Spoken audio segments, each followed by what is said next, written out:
अस्सलामु अलैकुम वरहमतुल्लाहि वबरकातुहू। बिस्मिल्लाहिर्रहमानिर्रहीम। नहमदुहु व नुसल्ली अला रसूलिहिल करीम व अला आलिहि व अस्हाबिहि अजमईन। अम्मा बाद, मोहतरम भाइयों, बुज़ुर्गों, दोस्तों, तफ़सीर कुरान की आज हमारी 20वीं मजलिस है। और कल जैसा कि मैंने आपको कहा था, सूरह बनी इसराइल की आयत नंबर 26, 27, 28 और 29 की तफसीर आज हम बयान करेंगे इंशाअल्लाह। तो मेरी आप सब लोगों से बस इतनी दरख्वास्त है कि ध्यान से सुनो, तवज्जो से सुनो। वजह उसकी ये है कि आज जो है हम आपको कुरान करीम की आयतों के हवालों से मनी मैनेजमेंट समझाने वाले हैं। घर का निज़ाम, अपनी जॉब, अपनी सैलरी, अपनी तनख्वाहों को, अपनी आमदनी को कैसे ख़र्च करना चाहिए और आमदनी का पूरा जो है हिसाब किताब कैसे रखना चाहिए, और आमदनी का जो मैनेजमेंट होता है, मनी मैनेजमेंट। बहुत सारे लोग मेरे से ये सवाल करते हैं कि मुफ्ती साहब आप बताइए मनी मैनेजमेंट कैसे करते हैं। तो आज हम आपको कुरान करीम के आयतों की तफसीर में मनी मैनेजमेंट जो है इंशाअल्लाह हवालों के साथ में समझाएंगे। तो आपको समझ में आएगा कि कुरान करीम जो किताब, जैसे मैंने कल भी कहा कि कुरान करीम कोई किस्से कहानियों की किताब नहीं है, कोई तावीज़ और नींबू हरी मिर्ची की किताब नहीं है, खाली दुआ फूकी की किताब नहीं है, बल्कि कुरान करीम एक्चुअल में वे ऑफ द लाइफ है। कुरान करीम जो है वो हमारे रोज़मर्रा के ज़िंदगी के साथ में जुड़ा हुआ है, माँ के पेट से लेके कब्र में जाने तक और सुबह उठने से लेके रात को सोने तक। एक एक आयत जो है ना वो आपकी रहबरी करती है, आपकी रहनुमाई करती है। तो चलिए हम शुरुआत करते हैं। अऊज़ु बिल्लाहि मिनश शैतानिर रजीम। बिस्मिल्लाहिर रहमानिर रहीम। व आति ज़ल क़ुरबा हक़्क़हु वल मिस्कीना वब्नस सबीली वला तुबद्दिर तबदीरा। और रिश्तेदारों को उसका हक़ दो, मिस्कीन और मुसाफिर को उनका हक़, और अपने माल को बेहुदा कामों में न उड़ाओ। इन्नल मुबद्दिरीना कानू इख़वानश शयातीन। यकीन जानो कि जो लोग बेहुदा कामों में माल उड़ाते हैं वो शैतान के भाई है। व कानश शैतानु लिरब्बिही कफूरा। और शैतान अपने परवरदिगार का बड़ा ना शुक्रा है। व इम्मा तुअरिदन्ना अन्हुम इब्तिग़ाअ रहमतिम मिर रब्बिका तरजूहा। रहमतिम मिर रब्बिका तरजूहा फ़क़ुल लहुम क़ौलन मयसूरा।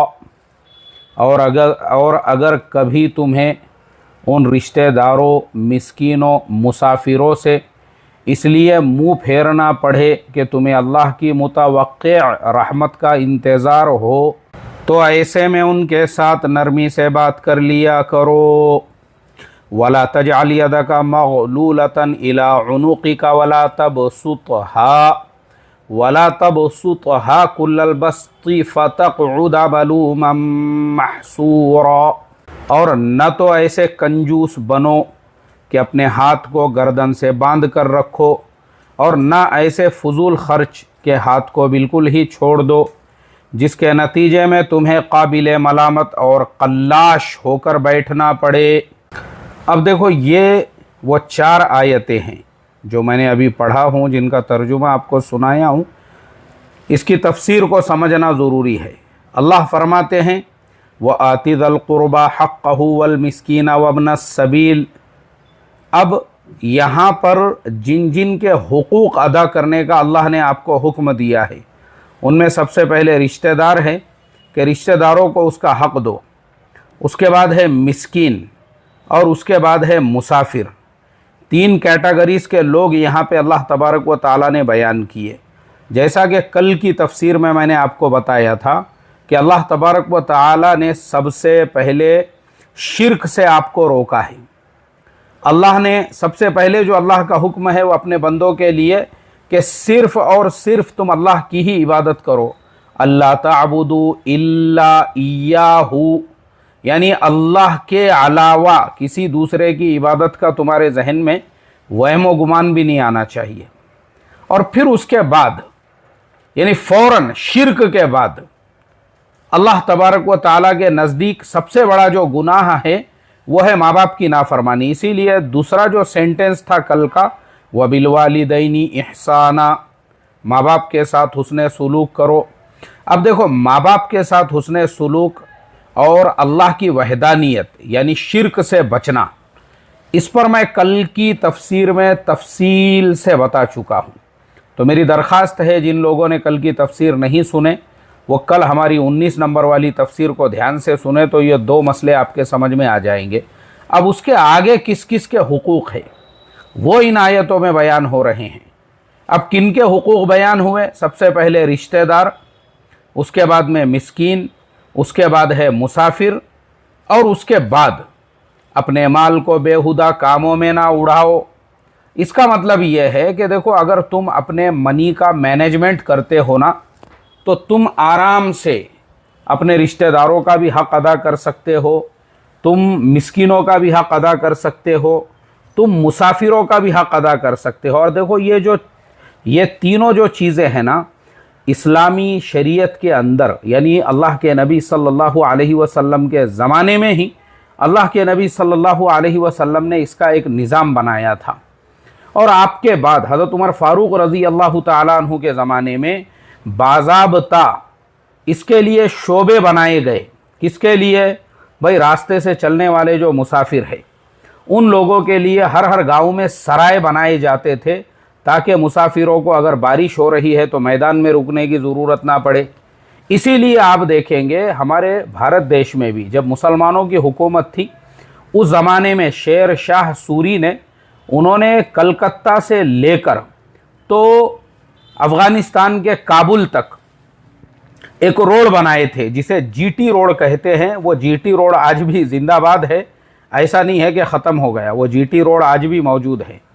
वो जो जीटी रोड है, वो जीटी रोड उस ज़माने में उन्होंने उसके हर हर थोड़े थोड़े फासले के ऊपर सराय बनाए हुए थे जहाँ पे मुसाफिर लोग रुका करते थे। तो इस्लाम में जो है ना, मुसाफिरों का भी एक हक़ है।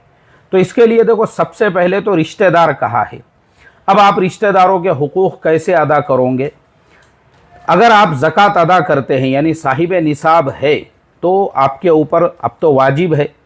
अब जब साहिब निसाब है तो आप जो ज़कात अपने माल की निकाल रहे हो उसमें जो रिश्तेदार अल अक़रबु फ़ल अक़रब, सबसे करीबी रिश्तेदारों को आप देखो। सबसे करीबी रिश्तेदारों में कौन है? माँ बाप को तो आप ज़कात नहीं दे सकते, दादा दादी नाना नानी को ज़कात नहीं दे सकते, ऐसे ही पोतरे नवासों को ज़कात नहीं दे सकते, ऐसे ही बीवी अपने शोहर को, शोहर अपने बीवी को ज़कात नहीं दे सकता। अब इनके बाद में अल अक़रबु फ़ल अक़रब कौन है? तो सबसे करीबी भाई है, भाई को आप ज़कात दे सकते हो। बहन है, बहन को आप ज़कात दे सकते हो। साला है, साड़ू है, उनको आप ज़कात दे सकते हो। साली है, आपके समधी है, आपके बहनोई हैं, ये सब आपके करीबी रिश्तेदार हैं। हमारा प्रॉब्लम क्या होता है पता है आपको? हमारे दरमियान में रिश्तेदारियों में लड़ाइयाँ होती है, झगड़े होते हैं ईगो को लेकर, अना को लेकर, कि इन्होंने मुझे शादी में नहीं बुलाए थे, उन्होंने मुझे शादी में बुलाए मगर बिरयानी बराबर से खिलाए नहीं थे, उन्होंने मेरा इकराम नहीं किया, उन्होंने मुझे रिस्पेक्ट नहीं दिए। इसके लिए अक्सर औकात ऐसा होता है कि लोग अपने रिश्तेदारों के साथ में हुस्न सलूक नहीं करते, और लोग जो है ना, जो उनको ज़कात देना चाहिए, मिसाल के तौर पे ये जितने रिश्तेदार मैंने अभी आपको कहा हूँ, ये सारे रिश्तेदारों को आप ज़कात दे सकते हो अगर आप साहिब निसाब हो और आप ज़कात अदा करते हैं ना, ये सारे रिश्तेदार। लेकिन इन रिश्तेदारों में ये देखना ज़रूरी है कि वो मुस्तहिक़ ज़कात होना चाहिए। ऐसा नहीं है कि वो साहिब निसाब है तो आप उनको ज़कात दे रहे हो। साहिब निसाब आदमी को आप ज़कात नहीं दे सकते, लेकिन मुस्तहिक़ ज़कात अगर है, अब मुस्तहिक़ ज़कात के लिए जो है ना, ये होना ज़रूरी नहीं है कि वो कितने बड़े घर में रहते हैं। अब बहुत सारे रिश्तेदार जो होते हैं उनके पास बाप दादा के ज़माने की मीरास में जो है कोठियाँ मिली हुई होती है। अब जो उनकी कोठी है या जो उनका बंगला है या उनका घर है या उनका फ्लैट है, जैसे मिसाल के तौर पे मैं खुद मेरे एक दोस्त को हर महीने 2000 रुपये मेरी तरफ से देता हूँ, और वो जो मेरा दोस्त है ऑलमोस्ट मैं समझता हूँ कम से कम 80-90 लाख रुपये के फ्लैट के अंदर रहता है, लेकिन मुझे उससे कुछ प्रॉब्लम नहीं है। मुझे उसकी पूरी कंडीशन, पूरी हालत मालूम है। उसका रीज़न ये है कि वो बेचारा खुद कर्ज बाजारी में पड़ गया है। अभी ये कोरोना की वजह से उसके सारे कारोबार रिवर्स हो गए और बहुत सारे मसाइल में, मुश्किलों में, बीमारियों में वो घिर गया। अब वो घर उसका कितने का है ये चीज़ मायने नहीं रखती है। उसके पार्किंग में कार भी खड़ी हुई है, लेकिन ये सब उसके पास पुराने ज़माने में ख़रीदा हुआ है, और अब वो जो है उसके हवाईज असलिया में से है। अब आप अगर उसकी कार देखोगे, उसका घर देखोगे, तो आप उसकी मदद नहीं कर सकोगे। ऐसा नहीं है, उसके पास उतना पैसा होना चाहिए जो उसको साहिब निसाब बना दे। अब यहाँ तो वो खुद मकरूज़ है। ऐसे ही हमारे रिश्तेदारों में भी होता है। हम लोग रिश्तेदारों को ज़कात क्यों नहीं देते हैं पता है आपको? हम ये देखते हैं कि भाई उनका घर तो बहुत अच्छा है, उनका बंगला तो बहुत अच्छा है, माशाल्लाह वो तो फ्लैट में रहते हैं। अब ऐसे हमारे बहुत सारे रिश्तेदार ये होते हैं कि वो बेचारे दवा गोली के मोहताज होते हैं। वो बेचारे घर में उनके खाने के वांदे शुरू हो गए हुए होते हैं, लेकिन वो बाहर लोगों को बताते नहीं है, क्योंकि इंडिया की एक मेंटालिटी है ये कि इंडिया के अंदर लोगों को जो है ना, बाहर लोगों को अपनी मालदारी दिखाने का शौक़ होता है। इसीलिए देखो आप, एक आदमी हमारे यहाँ झोपड़पट्टी में रहेगा, भले घर में खाने पीने के वांदे चल रहे हैं, उसके बावजूद बुलेट में सफ़र करेगा। वो क्यों? ताकि महल्ले वालों को पता चले कि भाई ये बहुत मालदार इंसान है। वलीमा करेगा तो 1000 लोगों को दावत देगा, ताकि महल्ले वालों को, मतलब मेरे समझ में नहीं आता ये जो हमारी मेंटालिटी है ना इंडिया की, कि भाई हम जो है ज़बरदस्ती की अपनी अमीरी लोगों को दिखाना चाहते हैं। इस वजह से बहुत सारे लोगों को क्या लगता है कि ये आदमी मुस्तहिक़ ज़कात नहीं है, हालांकि वो मुस्तहिक़ ज़कात होता है। अब आपको अगर मुस्तहिक़ ज़कात पता करना है तो मस्तूरात जो होती है, अब मस्तूरात को अगर आपने ये ज़िम्मेदारी दे दी है तो मस्तूरात को घर के हालात अच्छे से पता होते हैं कि फ़लाने के घर के हालात जो है, उसके घर में खाने पीने के वांदे चालू है। और तो इस एतबार से जब आपको अपने रिश्तेदारों के बारे में पता चले और थोड़ा सा आप अपने दिल से भी उनके हालात का जायज़ा लेकर उनको हदिये के तौर पे ये रकम दो, मतलब उनको बोल कर कि भाई रखो रखो, रमज़ान के लिए मेरी तरफ से आपको हदिया है। हालांकि आप ज़कात दे रहे हो, इससे आपकी ज़कात अदा हो जाएगी, ऐसा बोल के देना ज़रूरी नहीं है कि मैं आपको ज़कात के पैसे दे रहा हूँ बोलकर। ये मसला तो हो गया ज़कात का। अब हम आते हैं सदक़ात के ऊपर। अब सदक़ात किसे कहते हैं? जैसे मिसाल के तौर पे आपकी हालत अच्छी है, लेकिन आपके जो रिश्तेदार हैं उनके हालात जो है बहुत सारे ऐसे होते हैं, बेचारे वो परेशानियों में होते हैं, मसाइल में गिरफ़्तार होते हैं। अब ऐसे हालात में भले आप ज़कात ना दे रहे हो तो आप अपना सदक़ा भी उनको दे सकते हैं कि भाई चलो, अपने पास तो रूटीन में आमदनी होते रहती है, अपना धंधा कारोबार अच्छे से चल रहा है। तो देखो, रिश्तेदारों के हुकूक अदा करना बहुत ज़रूरी है, वरना होता क्या है आज के ज़माने में हमारी रिश्तेदारियां जो नाम के लिए रह जाती हैं ना। अब मैं आपको मसाइल बताता हूँ। अभी हैदराबाद के एक बेचारे जो है हमारे ईमान वाले भाई, मैंने उनके ऊपर जो है अपने चैनल पे एक सबक अपलोड किया था, अब्दुल कुद्दूस, अब मुझे उनका नाम भी याद आ गया। बाज़ाब्ता उर्दू न्यूज़पेपर की मेरे पास में वो कटिंग थी, और उसके अलावा हैदराबाद के भी जितने न्यूज़ जो यूट्यूब चैनल है उन्होंने सब ने उनकी न्यूज़ जो है चलाए थे कि कोरोना में वो बीमार हो गई और 20,000 रुपये उन्होंने किसी से कर्ज़ा लिए थे, और वो जिनसे कर्ज़ा लिए थे उन्होंने तकाज़े कर करके वो अब्दुल कुद्दूस भाई को इतना मेंटली हरासमेंट किए कि 3 बच्चों के वालिद वो अब्दुल कुद्दूस भाई, उन्होंने तालाब में जो है कूदी मार दिए और उन्होंने अपनी जान दे दिए, सिर्फ़ और सिर्फ वो 20,000 के कर्ज़े के लिए। अब मेरी आंखों में आंसू आ रहे हैं आपको ये बोलते हुए कि मैं गारंटीड ये बात कह सकता हूँ कि उसी हैदराबाद के अंदर बहुत सारे नौजवान आज ऐसे होंगे जो अपने दोस्तों की जो पार्टियाँ करते हैं, इफ्तार पार्टी और सहर पार्टी, उसके अंदर 20-20 हज़ार रुपये तो एक वक्त के दस्तरखान में वो ख़र्चा कर देते होंगे। आप मुझे बताओ, उसी शहर के अंदर सिर्फ 20,000 रुपये के लिए एक आदमी अपने 3 बच्चों को यतीम छोड़ के मर जाता है। कितने अफसोस की बात है। ये सिर्फ अब्दुल कुद्दूस भाई का वाक़या नहीं है, उनके अलावा मुझे हमारे हाफिज़ हबीब मियाँ जी है मालेगांव से, हमारे हाफिज़ साहब और उनकी पूरी फैमिली भी हमारी तफसीर कुरान बड़े ध्यान तवज्जो से सुनते हैं। अभी 2-4 दिन पहले उनका मैसेज था, उसमें उन्होंने बताया कि मालेगांव में शुरू रमज़ान से लेके अब तक, मतलब ये भी बात को 8 दिन हो चुके हैं, 10 लोगों ने ख़ुदकुशी कर लिए गुर्बत, इफलास और फाका कशी की वजह से। मुझे आप बताओ ये खून के आंसू रोने वाली बात है या नहीं है कि हैदराबाद शहर भी मुसलमानों का है और मालेगांव शहर भी मुसलमानों का है। ये काम किसका है? ये काम रिश्तेदारों का है। एक बात याद रखो, अरे तुम रिश्तेदार क्या, नाम के रिश्तेदार हो। फिर ये रिश्तेदारों को, मैं इसीलिए लोगों को जो है ना, मुझे गुस्सा आता है जब लोग 1-1 हज़ार लोगों का वलीमा करते हैं और बड़ी बड़ी दावतें करके रिश्तेदारों को बुलाते हैं, और जब आपके घर में दाल चावल के वांदे चालू है, आप मकरूज हो गए, आप बीमार हो गए, तो कोई रिश्तेदार आपके घर में झांक कर देखने, आपकी इयादत करने को तैयार नहीं है, तो किस लिए इस तरह के लाखों रुपये खर्च करने का? मैं यही बोलता हूं बड़े अफसोस के साथ। तो देखो ये काम रिश्तेदारों का होता है। अब मैं आपको और एक मेरी ही मिसाल देता हूं।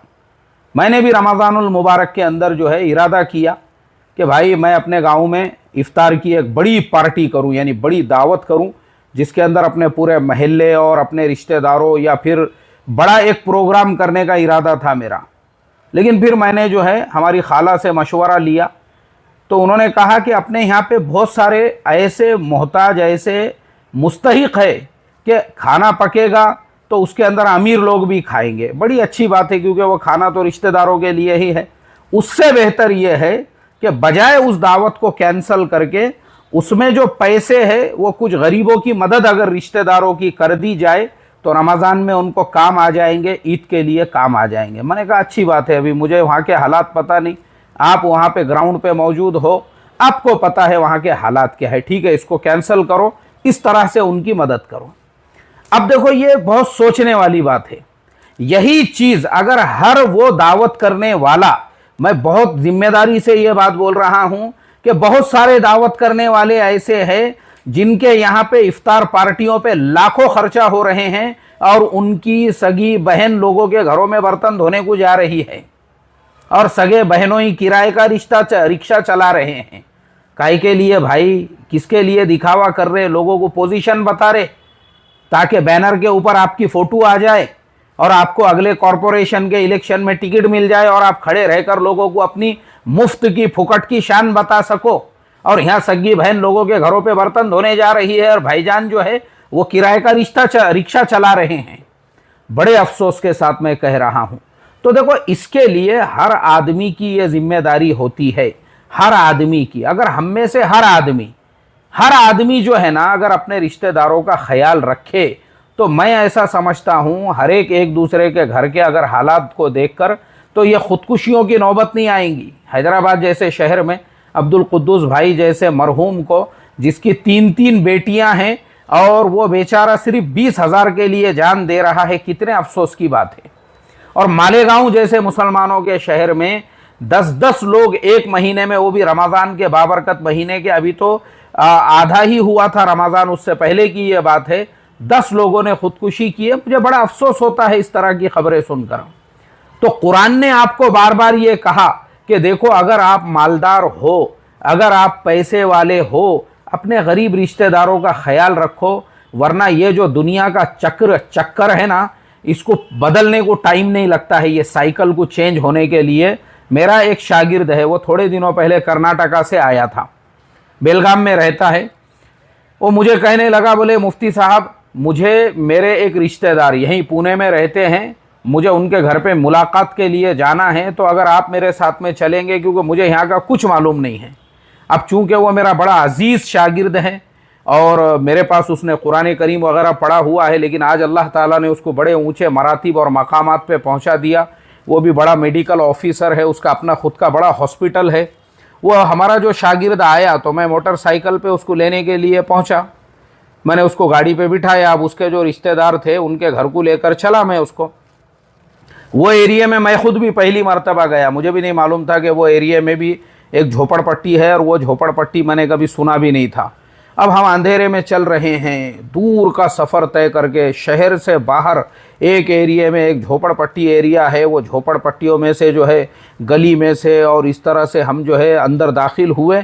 और वो दाखिल होने के बाद में मैंने देखा कि पत्थरों का एक छोटा सा कमरा है, उसके अतराफ़ में पूरे झोपड़पट्टी वालों के घर है। वहाँ बाइक खड़े करने को भी जगह नहीं है क्योंकि आने जाने वाले लोग चालू है। तो मैंने कहा भाई तुम मुलाकात कर लो, तुम्हारे जो रिश्तेदार है, मैं थोड़ा बाहर जाके खड़े रहता हूँ या यहीं रुकता हूँ, तो थोड़ा गाड़ी दीवार को लगा लेता मैं। अब चूँकि गाड़ी छोड़ के मैं अंदर जा भी नहीं सकता था, लेकिन हमारे वो साथी अंदर गए और जाने के बाद उन्होंने देखे तो इतने हालात बेचारों के, वहाँ पे कोई मरीज़ जो है वो पड़े हुए है ज़मीन के ऊपर, और उसके बाद में कोई नहीं है, बस उनके साथ में जो है उनके अपने बच्चे हैं और वो भी सारे हालात का शिकार है। मतलब रहने को घर भी नहीं है, वो झोपड़पट्टी में भी पता चला कि वो लोग किराए से रहते हैं। अब वो हमारे शागिर्द ने उनसे मुलाकात वगैरह किया। अब जब हमारा वापसी का सफ़र हुआ तो मैंने उसको पहले ही कहा था कि भाई खाना वाना कहीं खाना नहीं, हम लोग बाहर खाना खाएंगे, मैं कहीं और आपको खाना खिला दूंगा। तो चूँकि उसने खाना वाना तो वहाँ कुछ खाया नहीं, बस मुलाकात, उनकी इयादत, थोड़ा सा उनका ताउन करके हम वहाँ से निकल गए। अब वो हमारा शागिर्द थोड़ी देर तक खामोश रहा। मैं बोला भाई ये बात क्यों नहीं कर रहा है, तो मैंने फिर पूछा उससे, मैं बोला भाई क्या बात है, खामोश क्यों बैठ गए आप? तो बड़े मुझे रुंधती हुई आवाज़ में कहने लगा, बोले मुफ्ती साहब ये हमारे रिश्तेदार हैं, हमारे बचपन में हम गरीब थे और ये बड़े पैसे वाले, बड़े करोड़ोंपति लोग हुआ करते थे। बोले मैं अभी आपको क्या बताऊं, इनके पास में उस ज़माने के अंदर, हमारे बचपन के अंदर, वो सारी चीज़ें जो बड़े बड़े लखपति करोड़पतियों के घरों में होती है, इनके बच्चों के पास में वो टाइप के खिलौने होते थे। इनकी ज़िंदगी एकदम ऐशो आराम वाली थी, एकदम जो है पैसे वाली ज़िंदगी थी। क्योंकि बोले हमारे इनके जो हस्बैंड थे, शोहर थे, वो गवर्नमेंट के अंदर बड़े ऑफिसर थे और बड़े ऑफिसर होने के अलावा मालदार भी थे, पैसे वाले भी थे, अच्छी खासी उनको तनख्वाह, सैलरी वगैरह सब कुछ आता था। फिर तो वो अपने बच्चों के ऊपर, बीवी के ऊपर दबा के वो पैसा खर्च किया करते थे। अब पैसा तो उन्होंने अपने घर वालों पे, बच्चों पे वो खर्च किए, लेकिन कभी किसी रिश्तेदार का ख्याल नहीं रखे। अब जिन रिश्तेदारों को कभी इन्होंने झाँक कर भी वो गुर्बत के हालात में नहीं देखे, बाद में वो रिश्तेदारों के बच्चों ने पढ़े और वो बड़े बड़े ऑफिसर बन गए। और इनके जो हालात थे, शोहर का इंतकाल होते ही बाद में जो है हालात, अब चूँकि बच्चे जो थे वो माँ बाप के जैसे स्ट्रगल करने वाले नहीं थे, क्योंकि ऐशो आराम में उनकी तालीम तरबियत हुई थी। घर बिक गया, सारी चीज़ें ख़त्म हो गई और होते होते नौबत जो है झोपड़पट्टी में घर लेके किराए से रहने की आ गई। देखो हालात जो है ना वो बदलने को कभी भी टाइम नहीं लगता है। तो इसके लिए इंसान ने, अगर अपने को अल्लाह ने इस्तिताअत दी है, रिश्तेदारों का ख्याल रखना चाहिए। उनकी दुआएं मिलती है आपको और उनकी दुआओं से अल्लाह ताला आपके रोज़ी में, रिज़्क़ में बरकत देता है। क्योंकि एक आदमी की जो रोज़ी और रिज़्क़ होता है ना, उस पर उसका अकेले का हक़ नहीं होता है, बहुत सारे लोगों का उसके अंदर हक़ होता है। तो इसीलिए कुरान ने कहा वह आती ज़ल क़ुरबा हक़्क़हु वल मिस्कीन वब्न सबील, 3 लोगों का हक़ बयान किया यहाँ पे। एक तो रिश्तेदारों का और दूसरे वो गरीब जो हमारे अड़ोस पड़ोस में रहते हैं। अब ये भी हमारा एक बहुत बड़ा मसला है, अड़ोस पड़ोस में रहने वाले गरीबों का हम कभी ख्याल नहीं रखते। हम अड़ोस पड़ोस में रहने वाले गरीब जो है वो भी, अब जैसे मिसाल के तौर पे वो अब्दुल कुद्दूस भाई जिन्होंने, मरहूम हैदराबाद में जिन्होंने अपनी जान ली, या उनके अलावा ये मालेगांव के अंदर जो 10 लोग, क्या इनके पड़ोस में मुसलमान नहीं रहते थे? क्या वो पड़ोस के मुसलमानों का काम नहीं है? देखो ये बहुत बड़ा मसला है हमारा। हम क्या करते हैं, हम दूर दूर अपनी ज़कात खर्च करते हैं, दूर दूर हम अपनी ज़कात के पैसे देते हैं और अपने अड़ोस पड़ोस वालों को भूल जाते हैं। तो हमने अपने पड़ोसियों का भी हक़ अदा करना चाहिए। इसीलिए यहाँ पे अल्लाह ताला ने रिश्तेदार, पड़ोसी और उसके बाद जो मुसाफिर, जैसे मुसाफिरों में आज के ज़माने में आम तौर पे जो सफ़ीर हमारे मस्जिदों में चंदा करने के लिए आते हैं, मैंने बीच यानी रमज़ान शुरू होने के पहले बीच साल में ही ये इरादा किया था कि इस साल जो है मैं पुणे में कोई ऐसा निज़ाम बनाऊंगा जहाँ पे सफ़ीरों के लिए रुकने का, खाना खाने का, सहर और इफ्तार का पूरा इंतज़ाम रहेगा। लेकिन मेरी जो मसरूफ़ियात है वो मसरूफ़ियात की वजह से वो मसला वैसे ही रह गया। लेकिन इंशाअल्लाह मेरा इरादा है, अच्छा चलो मैंने इरादा किया, मगर आप जिन शहरों में, जिन बस्तियों में, जिन मस्जिदों में रहते हैं, आपके यहाँ पे भी जो सफ़ीर आते हैं ना, ये बेचारे, कौन सही सफ़ीर है कौन गलत सफ़ीर है ये फ़ैसला करना हमारा काम नहीं है। वो मुसाफिर है, हमारे मस्जिदों में आए हैं, हाँ हम इतना काम ज़रूर करें, उनके आधार कार्ड की एक ज़ेरॉक्स लेकर अपने पास में रखें अगर वो हमारी मस्जिद में रात में रुकना चाहते हैं, बस इतना ही करें। अगर रुकना चाहते हैं और नहीं रुकना चाहते हैं तो कोई ज़रूरत नहीं है, आपसे उनकी खिदमत होती है, आप उनको खिलाओ, आप उनका जो है सहर इफ्तार का इंतज़ाम करो, उसके बाद में वो जहाँ जाके रुकना चाहते हैं उनको रवाना कर दो। लेकिन ये मुसाफिरीन हैं हमारे मस्जिदों में आने वाले, ज़रूर हमने इनकी भी खिदमत करना चाहिए क्योंकि ये कुरान में हुक्म है। अब उसके बाद जो अगला जुमला अल्लाह तबारक व तआला ने कहा ना, वला तुबद्दिर तबदीरा, बेहुदा कामों में अपने माल को न उड़ाओ। अब यहाँ फजूल खर्ची का लफ्ज़ दूसरे लोगों ने लिखा है कि फजूल खर्ची में अपना माल बर्बाद मत करो। अब देखो बहुत बहुत ध्यान देने वाली बात है, इस एक आयत में तीनों चीज़ें आ गई कि पहले रिश्तेदारों का हक, उसके बाद मसाकीन का हक, उसके बाद मुसाफिरों का हक, और आखिरी में जो वला तुबद्दिर तबदीरा कहा, इसका मतलब ये है कि फजूल खर्ची अगर तुम नहीं करोगे तो तुम ये सारे लोगों के हुकूक अदा कर सकते हो। बड़े ध्यान से, जैसे मैंने अभी क्या कहा, एक भाई जो है वो इफ्तार पार्टी कर रहा है और सहर पार्टी कर रहा है और दोस्तों के साथ में, अभी आप देखो दोस्तों के साथ, मैं औरंगाबाद के अंदर जो है खुल्दाबाद में लोग चाय पीने के लिए जाते हैं, वो हमारे हाफिज़ अब्दुल राफ़े साहब, और उसके बाद जो मेरा दूसरा प्रोग्राम हुआ था औरंगाबाद में, हमारे मौलाना वसीम साहब और उनके अलावा मौलाना ताहिर साहब, और ऐसे ही हमारे वो जो मौलाना हैं अल हनफ़ी साहब, मैं नाम भूल रहा हूँ, ये सारे लोग जो है मुझे खुल्दाबाद लेकर गए। बोले खुल्दाबाद की जो चाय हैं वो मशहूर और मारूफ़ है, लोग औरंगाबाद से वहाँ पे चाय पीने के लिए जाते हैं।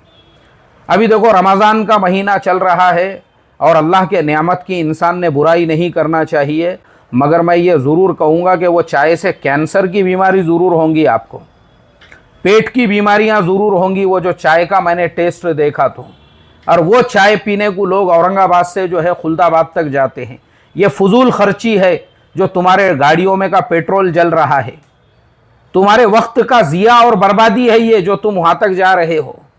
और उसी खुल्दाबाद और औरंगाबाद के बीच में दौलताबाद है, वहाँ का एक तबलीग का काम करने वाला साथी, वो वीडियो भी मेरे चैनल के ऊपर मौजूद है, उसने ख़ुदकुशी कर लिया। और ख़ुदकुशी से पहले क्या कहा, ये कहा कि मेरे पास 500 रुपये भी नहीं हैं मेरे कफन दफन के लिए, इसलिए मेरी दरख्वास्त ये है कि मुसलमान भाई मेरा कफन दफन कर लेना। वो वीडियो आज तक है मेरे पास में। आप मुझे बताओ, जिस औरंगाबाद के लोग खुल्दाबाद तक जा रहे हैं, ऐसे ही पुणे से लोग जो है सहर और इफ्तार करने के लिए, चलो बोले भिवंडी के ढाबे पे चलेंगे, चलो बोले बम्बई के मोहम्मद अली रोड पे जाके वहाँ आज इफ्तार करके आएंगे, वहाँ आज सहर करके आएंगे।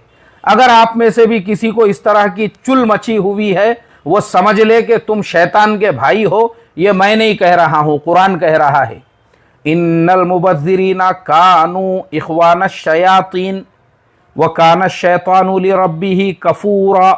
इसके आगे की आयत, यकीन जानो जो लोग फजूल खर्ची के कामों में माल उड़ाते हैं वो शैतान के भाई है और शैतान अपने परवरदिगार का बड़ा नाशुक्रा है। याद रखो मोहतरम दोस्तों, तो ये जो तुम्हारे फजूल खर्ची वाले पैसे हैं ना, इन्हीं पैसों को तुम अच्छे कामों में खर्च कर सकते हो।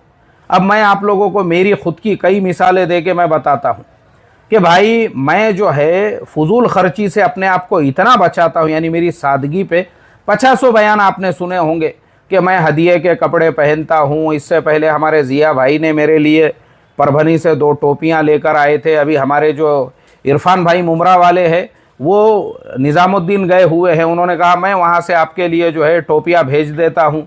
ऐसे ही बहुत सारे लोग हदिये के कपड़े वगैरह भी, जैसे मेरे भी एक शागिर्द ने चंद दिनों पहले 5000 रुपये भी मुझे भेजे कि मुफ्ती साहब ये मेरी तरफ से आपके कपड़े के लिए। अच्छा हाँ, एक बहन भी है हमारी सूरत में, ऊन बोलकर एक बस्ती है, ऊन। वहाँ पे हमारी एक बहन, वो बेचारी मेरे साथ में सालों से जुड़ी हुई है। यानी मैं समझता हूँ जब हमारे इस्लाह मुआशरा के सबक ऑडियो में चलते थे, वो बहन हर साल मुझे जो है कपड़ों के लिए पैसे भेजती है और मैं हर साल उसके लिए दुआएं करता हूँ। आपने मेरे ऐसे 50 वाक़ियात सुने होंगे, या मैं हमेशा बोलता हूँ मैं अपनी ज़ात पे पैसा नहीं खर्चा करता हूँ। अभी आपने मेरे कार का भी वीडियो देखे होंगे, बहुत से लोगों ने उसमें कमेंट किए कि मुफ्ती साहब आप तो इनोवा भी ख़रीद सकते थे, आप तो हाई क्रॉस भी ख़रीद सकते थे, आप तो जो है कोई और अच्छी गाड़ी भी ख़रीद सकते थे। बिल्कुल सही बात है, लेकिन मेरी एक आदत है, मैं फजूल खर्ची नहीं करता हूँ। कम से कम में मेरी ज़रूरत अगर हदिये के कपड़ों में पूरी हो रही है, मैं अल्लाह का शुक्र अदा करता हूँ। अगर 1 लाख की गाड़ी में मेरी ज़रूरत पूरी हो रही है, मुझे शोरूम पे जाके 35 लाख की जो है इनोवा ख़रीदने की ज़रूरत नहीं है, हो रही है मेरी ज़रूरत पूरी। लेकिन दूसरी तरफ वही जो पैसे बच गए मेरे, इसका मतलब ये नहीं है कि मैं कंजूस हूँ, बखील हूँ। अब वो पैसे हम दूसरे मदों में खर्च करते हैं। दूसरे मद किसे कहते हैं? भाई ज़कात पूरी अदा करो, सदक़ात पे खर्चा करो, रिश्तेदारों पे खर्च करो, बहुत सारे ऐसे खर्च करने के मद होते हैं। अभी जैसे मेरी अपनी बिल्डिंग है जहाँ पे मैं रहता हूँ, भाई यहाँ के जो सिक्योरिटी गार्ड्स है और जितने काम करने वाले मुलाजिमीन हैं, साफ़ सफाई करने वाले हैं, माली है, पानी देने वाले हैं, उनका भी आपके ऊपर हक है, आपने उनका भी ख्याल रखना चाहिए। अब ये ऐसे चीज़ों में हम पैसा खर्च करते हैं। आपके घर में जो है पोछा मारने वाले खाला आते हैं, उनका भी आपके ऊपर हक है, आपने उनके ऊपर भी खर्च करना चाहिए। आपके बहुत सारे जो है जान पहचान वाले दोस्त अहबाब इस तरह से, अच्छा मेरे मुलाजिमीन की आप मिसाल ले लो, मैंने रमज़ान शुरू होने से पहले सबको जो है हमने उनको पूरे महीने की इफ्तारी और ईद के कपड़ों के पैसे मैंने रमज़ान शुरू होने के पहले उनको दे दिया। क्यों दिया भाई? इसलिए दिया क्योंकि मैंने फजूल खर्ची से वो पैसा बचाया। अब मुझे आप बताओ, ये मेरे फजूल खर्ची से बचे हुए पैसे हैं, मेरे खुद के कपड़ों के जो पैसे बच गए, चलो वही पैसे मैंने जो है मेरे मुलाजिमीन को दे दिया। ये मेरी तरफ से तुमको हदिया है, क्योंकि मुझे हदिया देने वाले बहुत सारे मेरे शागिर्द हैं। अब ये जो बाकी मदों में, तो ये मैं मिसाल आपको समझाने के लिए दे रहा हूं। जब आप फजूल खर्ची नहीं करोगे और फजूल खर्ची से जो बचे हुए पैसे हैं ना, वही पैसों से आप अपने रिश्तेदारों का, मसाकीन का, मुसाफिरों का हक आराम से अदा कर सकते हो। अब मुझे बताओ, अगर आप 15,000 रुपये मोहम्मद अली रोड पे जाके सहरी करने में खर्चा करोगे, उसका फ़ायदा क्या? आपने 500 रुपये का पेट्रोल औरंगाबाद से खुलदाबाद तक चाय पीने के लिए खर्चा कर दिए, और वहीं दौलताबाद में एक साथी के पास 500 रुपये कफन को नहीं है और वो अपनी जान दे रहा है। लानत है ऐसे लोगों के ऊपर, अल्लाह हिफाजत फरमाए। अस्सलामु अलैकुम वरहमतुल्लाहि वबरकातुहू।